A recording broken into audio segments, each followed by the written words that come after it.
Here we go, Mr. Colin Quinn, ladies and gentlemen, from the Quinn Manor. Hey. Are you guys trying to give credit to all the talented people when it was one guy that did all three of those masterpieces? That is, one guy did all those. That is true. Colin, you look great. How are you, sir? Oh, fantastic. I was hoping you'd have books behind you. Now, I was going to bet that you would have had books behind you, like many of the pundits and whatnot that we see. They try to come off very intellectual. You have something like a bookshelf behind you. But here's a great book that you can't get. All my books are 1970s books. Yeah, what is that? That's like one of those books your mom would read. Papa's Game? No, it's the true story of the you remember the SIU scandal cops from the 1970, 69? Oh, yeah. The French Connection, when they stole the French Connection heroin. Right. You know that story? Of course, that's a book Colin would. It's sitting in the property clerk's office. So then one guy comes in. Here's a great Long Island related story. So it's in the property clerk's office, right? They arrest an SIU cop, young, handsome guy, Irish guy, in Nassau County. He's a Nassau County serial rapist. Oh, my God. The cop is a serial rapist in Nassau County. What year is this? 70, 71. What a time for serial killers. What's his name? James? I can't remember his Wasn't there a guy in anyway. California, too? Norton. James Norton, I think. Wasn't there a cop in California that ended up being a serial rapist, too, just recently? The guy that they just caught the serial killer and rapist, Yeah. But this guy, they brought him in like 1971, said he searched his house. And like, why do you have all this stuff from the property clerk? He goes, oh, everybody does it. We keep stuff. We hold it back for trial. So then they go to the clerk, and they're looking around, and then they look at the French Connection heroin, and there's beetles that you only get from flour coming out of the bag. Oh, no. So he was going in there, obviously taking the heroin, replacing it with fucking flour. Yeah. What a fucking creative guy. Awesome. Yeah. Although you probably should use something like baby laxative or something that the flies and bugs don't get into, the beetles. Yeah. I know. Obviously, these guys were creative, but they weren't. Not very smart. They always fuck up. Yeah, I picture you a lot of Mario Puzo books in your house. Sure, I love all that stuff. You do really love all. Now, this has been such a trying time for comics. I know I work with a great comic here, Dave Landau, and I know so many comics, and they don't know what the hell to do with themselves. They're in limbo right now. What are you doing to try to satisfy, first of all, your never-ending comedian quest for people to like you, and just your creative juices flowing, if I may be disgusting? First, may I say this? Does my career seem like I've been going out of my way to have people like me? But second of all, that's a rudimentary psychological. Yes. But I mean, first of all, I haven't done comedy in months. I haven't missed it. I haven't had one urge to be on stage. Wow, because a lot of the other guys are like, oh, I can't wait to go. Or I really miss it. I got nothing to do. I'm bored. I'm this. Yeah, you don't really. I feel bad for the crowd. They're the ones that. Of course. I love your last one-man show. I'm writing a book. I'm almost done with a book. Another book. About the breakup of it's where I do like a roast of each state, all 50 states. Yeah. So it's like, I take state and then just like basically make, cheap attacks on it and historical facts and then insults. So that's taken up a lot of my time. You're like if Jeffrey Ross fucked a history teacher. Yeah. That's exactly right. Yeah, I saw your last show, and that's what I loved about it, was you went individually, state by state, making sure everybody in the crowd individually felt like shit, and I was in tears. Yeah, well, that's the goal of any true comedian, really. Dave's from Michigan, Detroit. Yes. So, a lot of history there. Sure there is. Fort Detroit was where it all began. You know what I mean? Yes. Fort Detroit. Yeah. I didn't even know that. Motor City, That was the big Motown, all your big block engines. A lot of engines. Yeah, it really is. Actually, Detroit is really all of it from beginning to end. If you study Detroit, you're really studying like society, modern society. It's amazing. Yeah. Detroit's the most amazing place of all. The fall of it and the rise and the fall of it. How Yeah. You're in New York City? Yeah. So that's man, to pick a place during this pandemic that is just 8,000 times worse than any other place in the country. Like, we're going to see them start opening up and do it all around the country. We're not going to see that until at least the end of the summer, at least. Talk about the eye of the needle. No. Yeah, I don't know. I mean, is it going to close down that long? I think New York, yeah. I mean, everything's already screwed forever. So I don't understand. You know what I mean? Everything's screwed. Yeah. I This can't whole see this planet getting better. Shot. Yeah, Except for Sweden. I can't see this going back to what we were doing before. This is one of those moments, the fork in the road moments, you know, that you could look back and remember before it and after it. Sort of like, you know, I remember running through the airport like OJ before 9/11, Right. you know, because I had just murdered my wife. Yeah. That's why I was, But you were training. yeah. Practice makes perfect. So, you know, I remember all that shit. You could run right to the goddamn terminal. No one cared. And then 9/11, and now we're still 20 years later taking our shoes off and doing all that. This is going to be one of those moments where there's rules put in place where you know, years from now, you're going to be like, oh, right, remember when we had to start doing this because of Corona. Yeah. But I wonder what's going to even happen. Like, what does that look like? You know what I mean? Yeah, you can't tell. You got to go How are through you a going few to do years. that in a city of this many million people? How are you going to say 8 people on a subway train? It's just not practical. Nobody can make money. Yeah, that's the whole thing. It's like the way New York City works is completely counter to social distancing. We're not only, even in the normal sense of it, it's not normal. Any other state or city, when people come here, they don't imagine we're shoved into a train like that and walking down the sidewalks, bumping into each other, and you don't even bother saying, excuse me, because everyone expects it. Well, some people demand an excuse me, but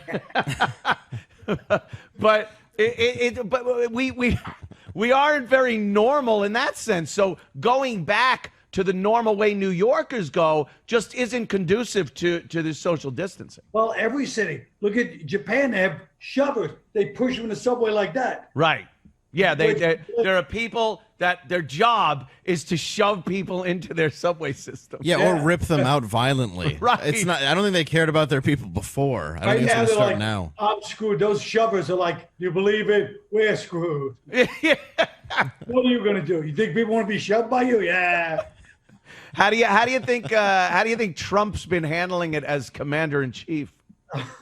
He's crazy. I mean, look, nobody's been, Winston Churchill. You're not. But he's just stark raving mad. He's on Twitter. He's fighting with Joe Scarborough. He's crazy. He really is. Like, I watch Trump, his speeches, his rallies, and when a situation like this came about, which is just out of the blue, we get this unbelievable thing that happened to our country, and he's just tweeting about ratings and bashing the media. You see his eyes. His eyes are. Yeah. The scary thing is his eyes have always been apocalyptic, and you see him. He's like, "There's going to be a lot of death." Yeah, today it was like, could be double the death. Yeah. Lot of death. Terrible death. Terrible death. When other people are talking and he's sitting there, he's got his hands like this, like the 12-year-old boy. He's sitting there like this, with his hands like he's being punished like this. Yeah. He puts them kind of like that. He twiddles his thumbs a little bit. It's so fucking weird. Like here's the thing Here's the thing that's really strange about the whole Trump situation. If it was a 4-year term or even 8 years where, I don't know, it was like the Clinton years, kind of a few skirmishes here and there, nothing really too bad happening during his tenure. And so it would have been, all right, look, the reality show guy, president, he's dealing with this might as well be aliens landed on the White House lawn kind of insanity. Like this is, and Donald Trump's the guy that has to deal with it. It is. It's almost like the plot. And the twist is there's a pandemic. And they're like, oh, okay, now I see it. Imagine this guy during a pandemic. Yeah. Like, okay. Yeah, let's see how he handles it. Like the greatest president in the history of the United States would have a really difficult time dealing with this situation. It's insane. The entire country had to shut down. The entire world had to shut down. No one's ready for that. This is bigger than the country. This is really global. What's the world going to be? What's this world going to be like? You know what I mean? Right. Now, travel, business, I mean, all of it. We saw what a catastrophe it is to outsource all the stuff you need in an emergency. That seems to be one of the biggest problems we've had with this, is that China makes everything, and they pretty much control us as far as our healthcare system and everything goes. That, in some way, has to stop. But with the cronyism and the deal-making and the crooked politicians, it'll never happen. Well, and then there's on each side of it. There's like Iraq will have like thousands of deaths, and there's 12 people in Iran, and it's like you don't even know why places are getting it and why places aren't. Was Iran really not getting that many, or is it just like they're like, okay, who has corona, and you're like, well, I don't want to die from it. Yeah. We have a treatment for that. Line up in the trench. Yeah, that's true. When they just murder anybody, you tend to be dishonest. Yeah. Keeps the numbers down. Yeah. No, he died of a bullet wound. It was tragic. Yeah. And what about Russia? I mean, it's so weird. Like, who knows what's happening? Nobody knows. And that's another thing. Even if we figure out all whatever people think is going on, what does it mean still? Even if somebody gets to the bottom of whatever this is, it doesn't change what's going to happen in the next couple of years. No, that's what we need, a little hindsight to see how it's going to affect people and everything, the economy. You could probably, Moving forward, it's definitely, we're going to need a few years in between to see, oh, that's how that happened. I think we're going to see a lot more people working from home. I think when you realize you don't have to have an office in Manhattan or something, maybe your people could work at home. You could downsize a little, save some money. If the work is getting done, they're going to go. School also, like, why send kids off to fucking school if to they learn could how just to shoot, pop on and do it online? I think this situation is going to show we have the potential technologically to do a lot of this stuff, but we always need someone to push us off the cliff in order to start using that kind of technology. Yeah, exactly. Yeah. It's a weird situation, man. I don't know. Have you are you quarantined? You have someone with you, right? Yeah. Oh, good. Why do you make it sound like it's a young Filipino boy? He's setting off firecrackers while you fucking cut up cocaine. You still have that old guy. Yeah. That's Cosmo. It's Chinese. Best scene of He all sleeps time. in a drawer. Dude, that scene in Boogie Nights is its own little movie. It's such a perfect friggin' scene. It's a real coke dealer movie. I love it. He's like, I love when he's like, wish I had Jesse's girl. I'm so jealous. Jesse's girl, she should be with me. He's singing, hey, Ricky Springfield, he's a buddy of mine. Coke dealers always wear robes. Lyrics. Yeah, I guess when you think about it, he really threw Springfield on the bus as a coke. A buddy of mine. He's a buddy of mine. Yeah, Ricky Springfield, buddy of mine. Is he? Is he really? Motorin. He's fucking awesome. Now, do you feel like you could, how much markup do you think you could get for some of your guns right now? Oh, my God. Colin. You get 10 times the price? Let me just lean over here. This baby right here is completely, you cannot buy these in New York State anymore.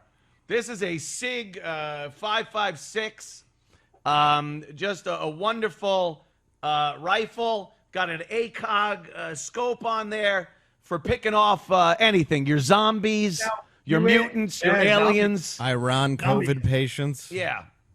Yeah. Now, you think, I mean, it could create COVID. I mean, when you think about all the mutations this disease could have, this could be zombie time. Everyone is hoping for that, Colin. It really is sad when a lot of the population is just clamoring for a zombie invasion. Now, do you think the name Sig Sauer kind of made people buy less of their guns? Well, if you say it and think it's English, it probably would sour you on buying it. But knowing that it's a wonderful German weapon. But I feel like if they called it like Smith and Wesson is a cool name. Right. Smith and Wesson.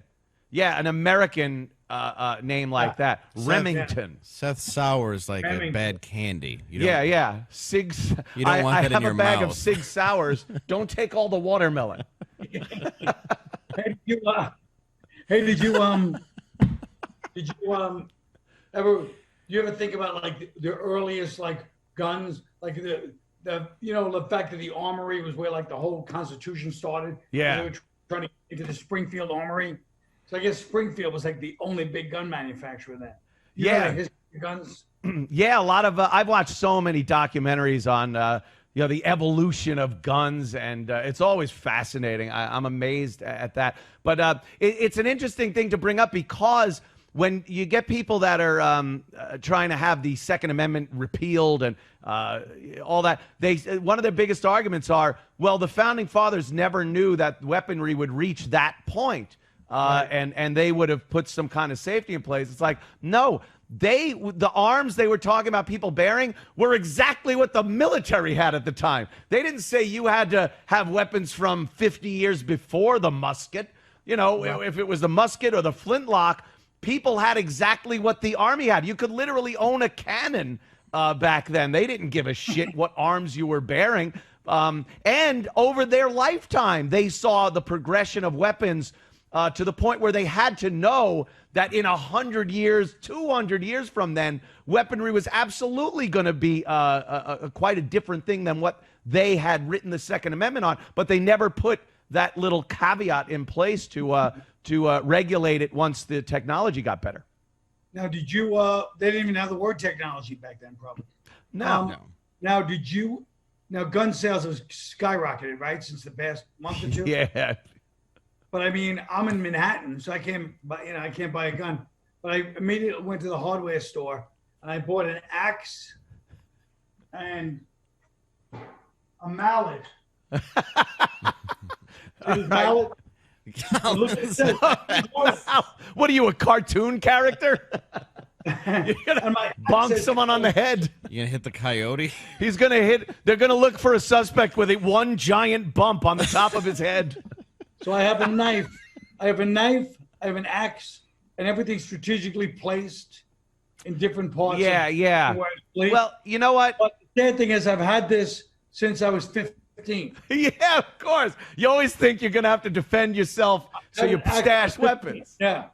I don't know. Again, with the people that want the Second Amendment done away with, they want guns taken away.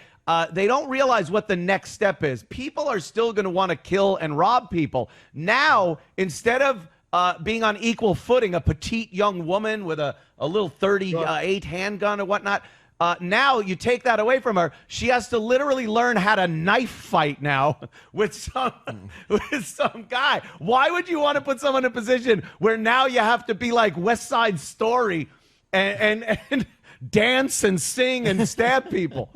Well, I have a friend who's got a bow and arrow. Rich Voss. Rich Voss. We've all seen Rich. He got mad at me because I tweeted a picture of him. He was using his bow and arrow, in his closet. I tweeted a picture of Cupid with the bow and arrow, but I replaced the C with an S, T. So he got mad. It was stupid. It was too good not to tweet, though. It was too good not to tweet. But he is a regular, fucking. Who's that guy that shot the apple off? William Tell. I'm William Tell. Okay, Bonnie, stand there with an apple on your head. Okay, people. I win either way. A bow and arrow, unless you're someone like Joe Rogan, I could see Joe Rogan battling off home invaders like Rambo with a fucking compound bow, and then he'll eat some elk steaks after. Yeah, with a side. Yeah, he's a man. That's a man. That's what a man is supposed to be. Joe probably has a catapult. Yeah, a trebuchet, if you will. Many cannons.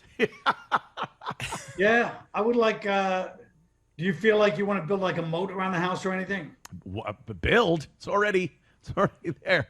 No, I like. Last night I was with the lovely Missy in the jacuzzi, and we were looking at the house, and I told the story about how Colin Quinn wanted to do a Sopranos parody at my house because people comment on the picture and they go, "Oh my God, you bought Tony Soprano's house. It's exactly like Tony's house." Yeah. Well, I would like to do it. What I would like to do when I was growing up, what I would say safety wise, to give some safety tips.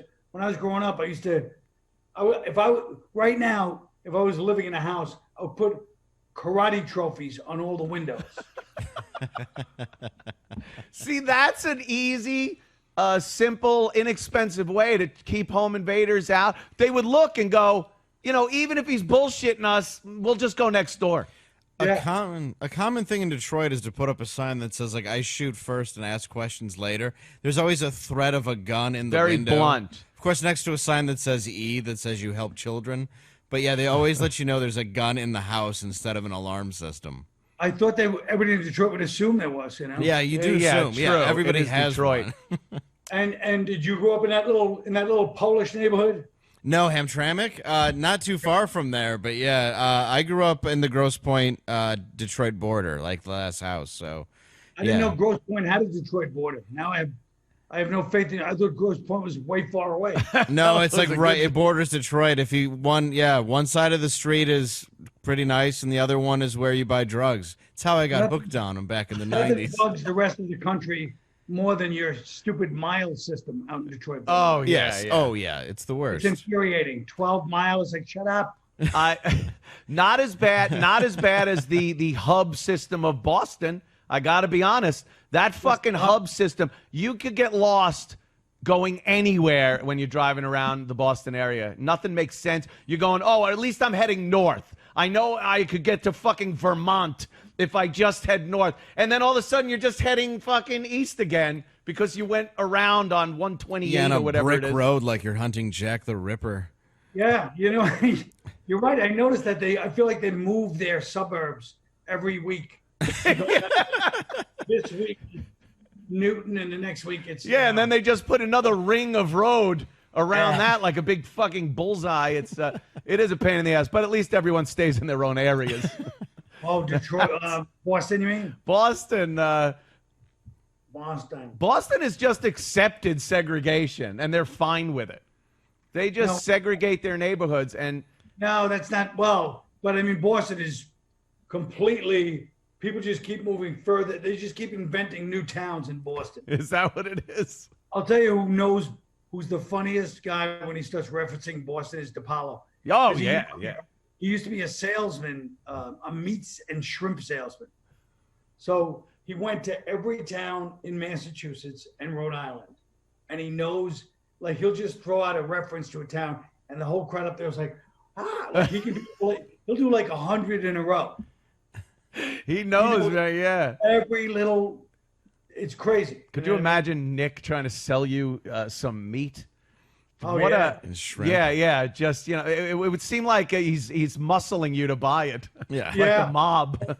But not 22-year-old Valentino. You see Nick when he's 22? Oh, yeah. A handsome lad. Fucking football player. He played a little ball. Like, Nick. Ooh. Come in, boy. Ooh. Yeah, he got out of Dodge. He left New York State because Cuomo and his stupid taxes. Yeah. Now Cuomo's on TV every day campaigning.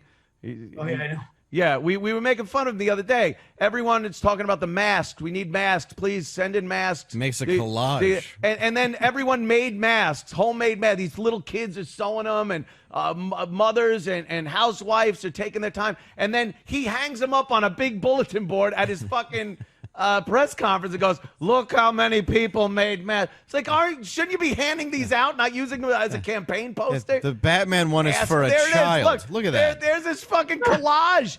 That's like, yeah. What is it? I made a robot out of the ventilators. Look, it talks. Don't worry. Says, vote for Mario. Vote for Cuomo. I poked pinholes in all of them. Yeah, there's tack holes in them now so the virus can get through. Yeah. They're all scumbags, man. I just hate them. But here's my point. Yeah. There's nobody. He's got 20 people around.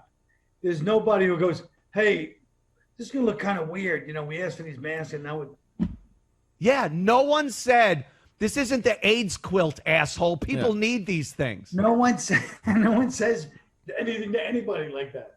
Yeah, he's got all yes men. That's why he grew up. He grew up with Mario. They're not all yes men. They're dumb. Half the things that people think are conspiracies are stupidity. Yeah. That is true. I don't know why we have this elevated version of what our government is, and it's all those movies where you see people going, oh, you know, these Machiavellian characters thinking 3 steps ahead. In real life, all these players are sitting there in their office going, yeah, at prick at the he got the desk by the window. That was supposed to go to me. And then they were sending corny emails. Hey, did you get the email? Laughing at dumb emails. That is true. How did we ever think it was different? We were talking to Joe about that the other day, like how Joe DeRosa? Joe Rogan.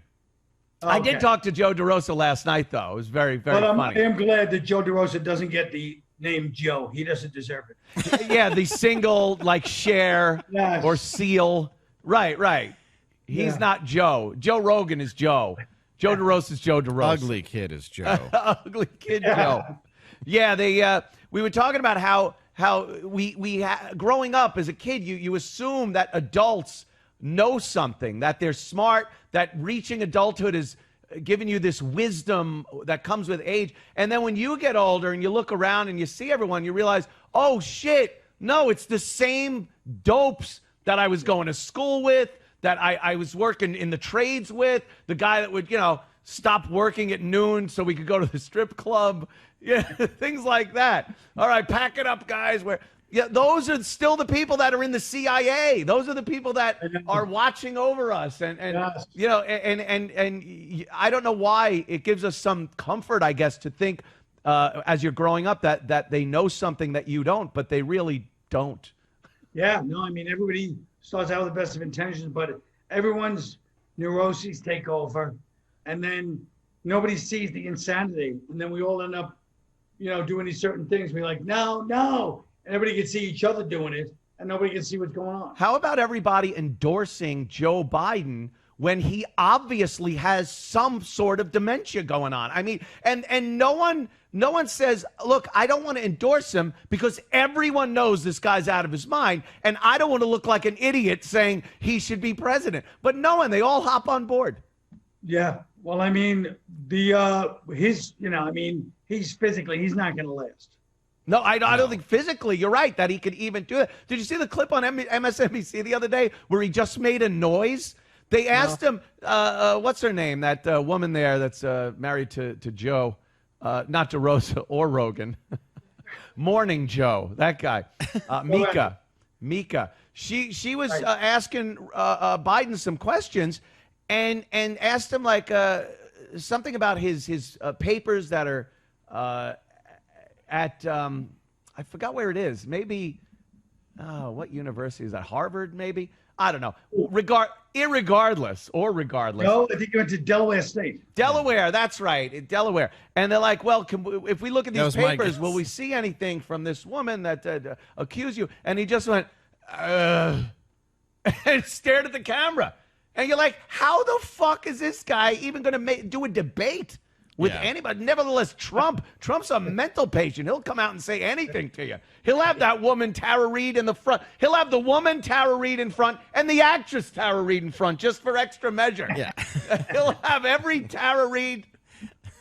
But I mean, even the idea of debates and election seems so like foreign to right now. Yes. Like if we last to a debate and an election like we've had in the past, that'll be a miracle right there. I think you're right. I think it's going to be used as some kind of excuse to keep Joe from having to Joe Biden having an excuse so he doesn't have to face Trump and stand on a stage and make a blithering fool of himself. I don't think Biden's going to last through the summer. No, I don't think so either. Just in the past few months, he looks terrible. He looks frail. Yeah. He looks really frail. He's got those eyes that kind of are pulled all back, and it's that age that, you know, the last time you saw grandma kind of a look. Yeah. Yeah. Oh, yeah. He's got that hospice twinkle in his eye. Yeah, not good. Not a good thing. Kyle, what do you do on a daily basis? Do you work? Do you write? Do you? I write the book. You know, then I do a half-hearted workout, and then I read. Are you binge watching anything like people are doing? Binge watch Narcos. All Narcos, the best. Do you watch it for Narcos? I started watching the first season. I kind of tailed off, but nowadays, you know, I knew I could tell. I could tell by the way you said yes. I knew you weren't watching it. That's true. Everyone likes to say yes. Did you see that? Oh yeah, I did. It's like, why am I lying? I liked it. That's why I grew this mustache. And then Narcos Mexico is the best. But it's really, if you really, all the back politics of Narcos Mexico is worth watching. Of what we were trying, you know, how we were like, listen, these guys out there getting people, you know, getting killed, getting people killed, trying to working their way through the drug gang. And then at the end of every episode, they're like, hey, the government's like, look, we're not going in there with this. You understand? There's other things at play here.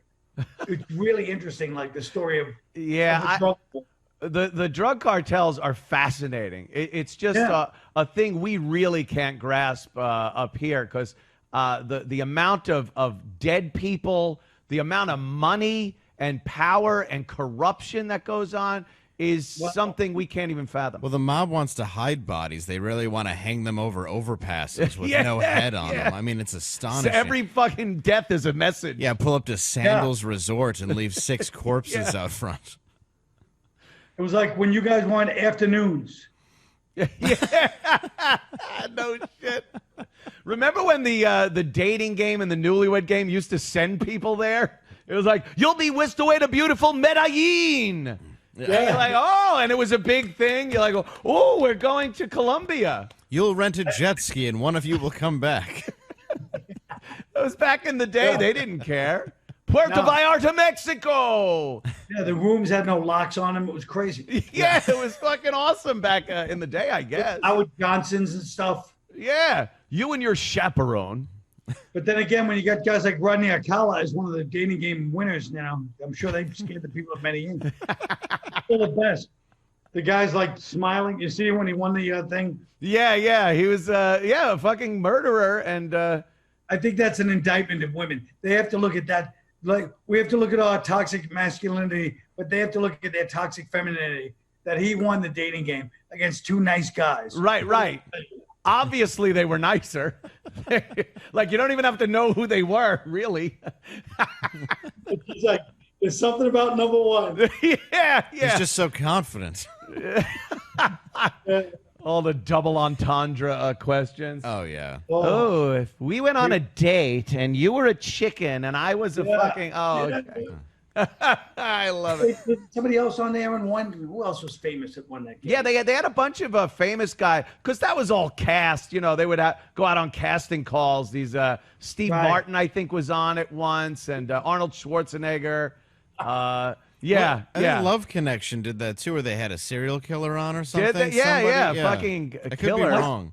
Yeah, I think they had a murderer on Love Connection. I could be wrong, but I think it was Love Connection. Chuck Woolery now just goes on Twitter and he's like a fucking right-wing fanatic now. Who knew? We are really seeing who people are. What's that? I think he lives in Michigan. Does he? Does he really? Yeah, I did not know think that. He does, yeah. From all of his tweets, I didn't know that. Isn't it funny where you're seeing all these celebrities for who they really are, and we don't like it as people? I kind of liked when the only time you saw anyone was in a movie or sitting on the couch with Johnny talking about the movie. Like, we didn't know what fucking. I didn't know what Dean Martin's politics were. I just knew he was funny and he hung out and drank and smoked on Johnny. And now we're seeing everyone and we hate them. I know. Well, in those days, only the people who were close to them knew. Like, hey, you don't know what these guys are like. Dean Martin was a guy, like you said, he smoked, drank, charming, funny, and sick. And like 2 weeks a year, he'd have to work Chicago, and 2 weeks a year, he'd have to work Vegas for free. Yeah.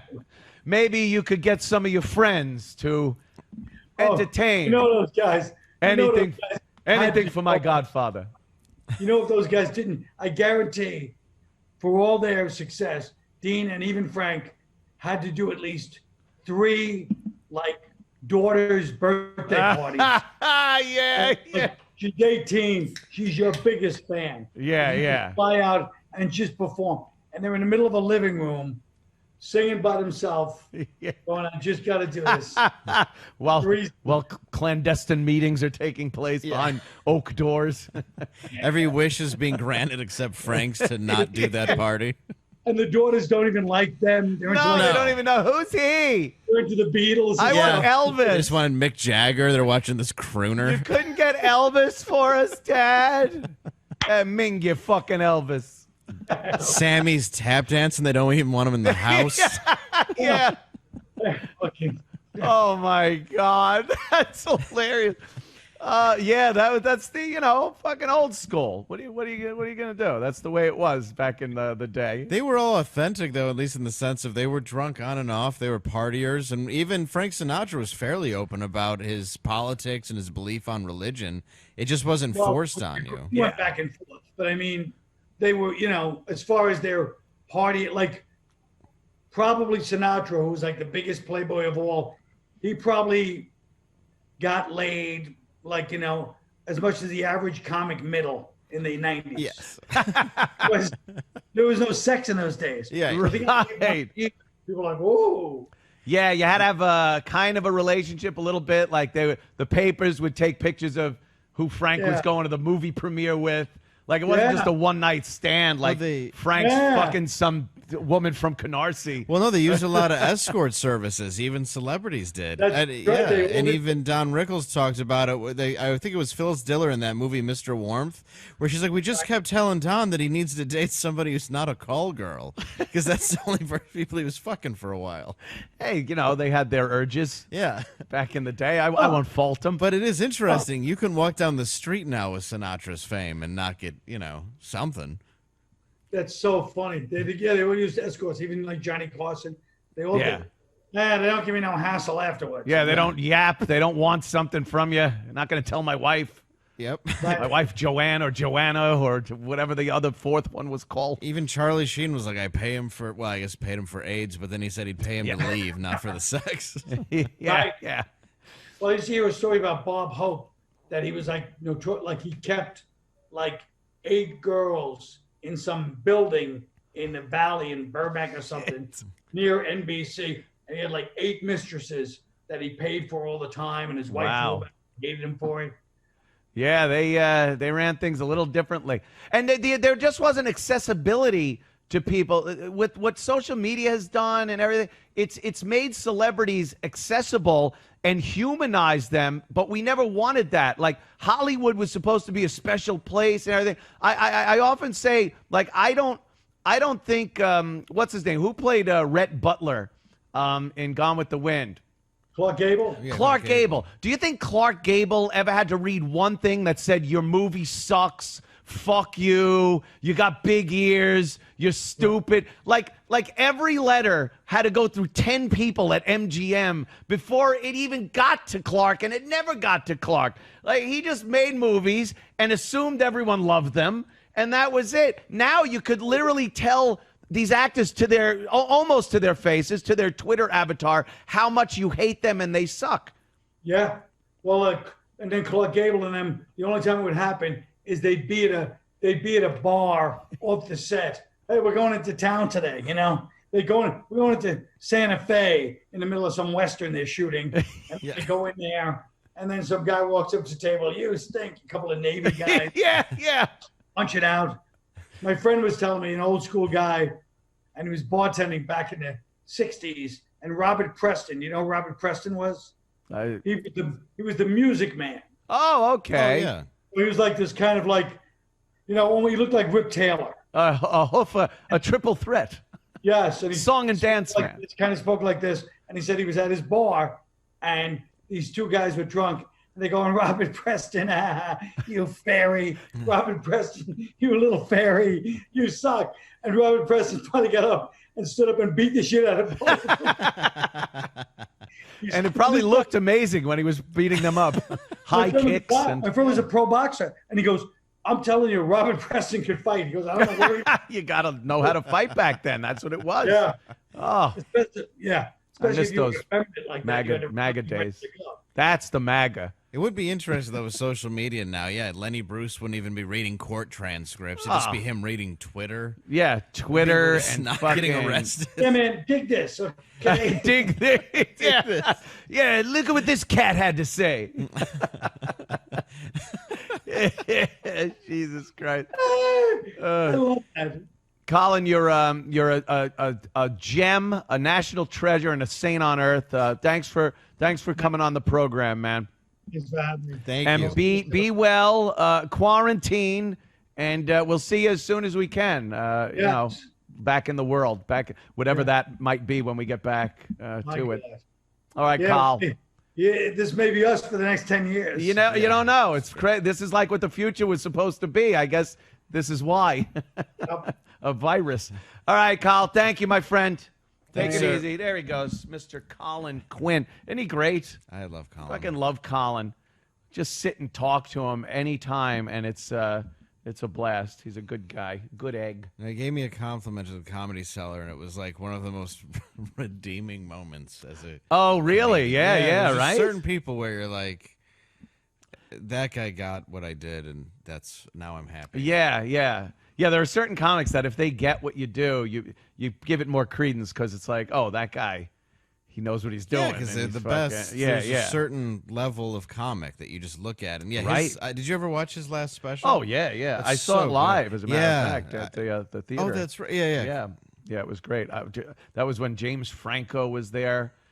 James Franco and his friend, who was also in Superbad.